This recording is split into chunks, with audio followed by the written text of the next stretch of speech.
great pleasure to discuss with so many distinguished experts here, and also quite honored to have a discussion about Ambassador Mahbubani's new book.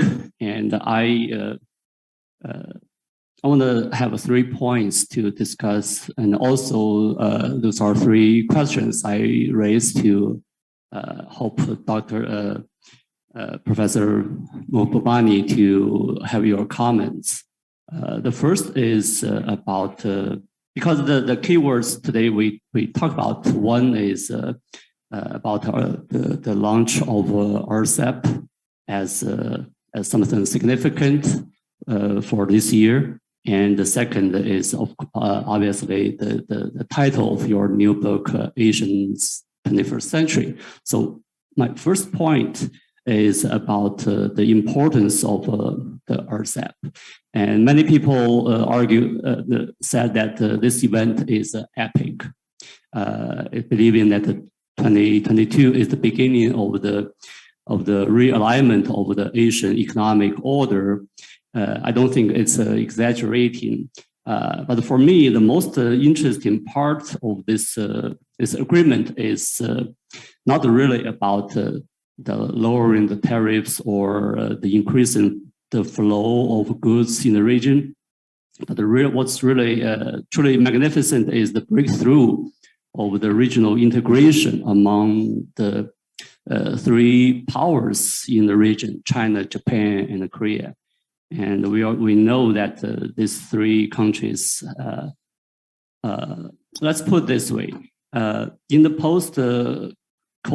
post-war era, I mean, since 1945, what's interesting is, very interesting phenomenon is that East Asia has been the most economically vibrant region in the world, but at the same time, in terms of the regional integration, the institutionalization of regional integration, such as the trade agreement and the political and the economic cooperation, and East Asia actually is the weakest compared to most other regions.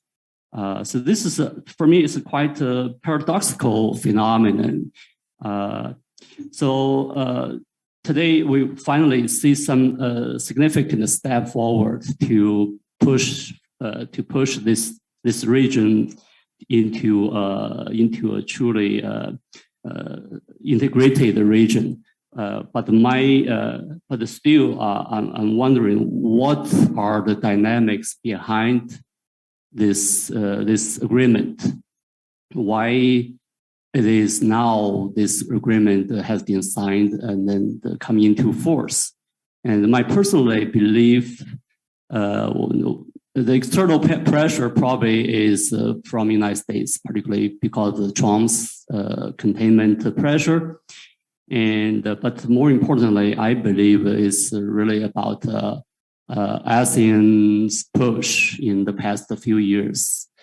I think this is really significant. Otherwise, if you leave the 3 Asian powers to deal with each other, I don't believe they would be able to come in to make this whole thing come true.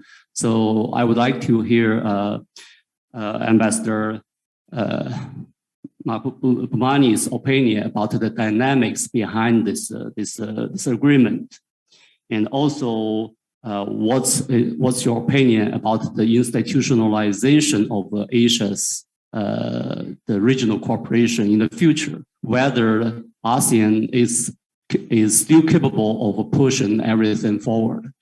That's something I'm always curious about. The second point is, I always about the so-called Asian century.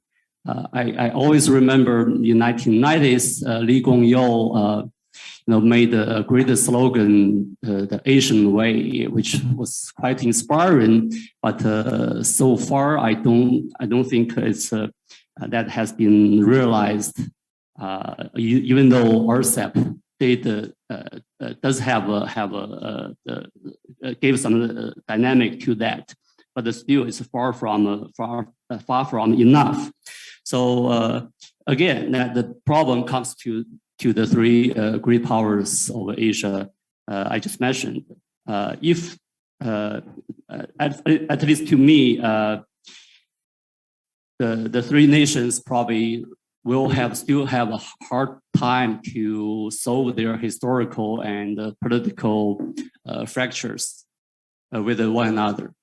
If that is the case, what would be the future of East Asia's economic integration if the political problems remain in place? I'm curious, what's your thought about the long-term dynamics of regional cooperation? And the last point is about the China-U.S. relationship and its impact on the Asia's regional integration. We always talk about the Asian model, talking about the interesting phenomenon in this region, and these countries are economic oriented since the end of the Second World War. But today, when China-U.S. competition has become really worrisome, what would be the possibility for those features that created multiple miracles in the past decades? Whether the U.S.-China competition will undermine the prosperity we have enjoyed for the past many decades. So those are the 3 points, 3 observations regarding the RCEP and your new book. I would like to hear your response. Thank you very much, Doctor.